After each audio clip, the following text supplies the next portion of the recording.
יש 17,038 תינוקות שהמערכת שלך הרגה, ביניהם 825 תינוקות מתחת לגיל שנה. בעזה היום 35,055 תינוקות יתומים.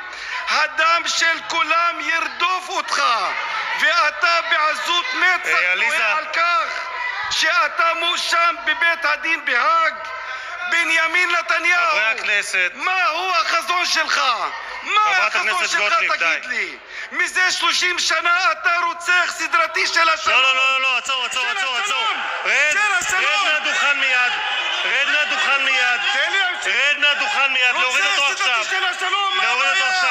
מה החזון שלך? רוצח סדרתי בקפלן, לא פה. רוצח סדרתי של השלום זה אתה. רד מהדוכן. רוצח סדרתי, רד מפה. חצוף.